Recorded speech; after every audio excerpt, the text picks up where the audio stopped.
يا مساء الورد على الناس كلها. في موضوع يا صديقي عايزين نتكلم فيه النهاردة. الموضوع ده بيمس حرفيا كل إنسان من بداية الخليجة لغاية دلوقتي.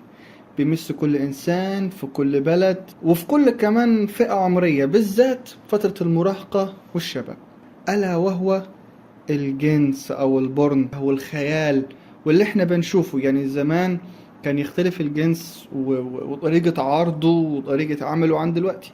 انت دلوقتي مجرد بس ان انت بتتفرج انت وانت قاعد في بيتك من غير ما حد يشوفك، وده هي مصدر الخطورة. يعني زمان عشان يحصل فيه جنس كان لازم وجود راجل ووجود ست، لكن حاليا انت من غير فلوس خالص، من غير ما تدفع اي حاجة، مجاني تماما، قاعد في بيتك من غير ما حد يشوفك، وبتوصل له كمان في اي وقت، وكمان بتوصل له من غير اي فلوس، وللأسف ما بيبقاش في اي رقابة عليك.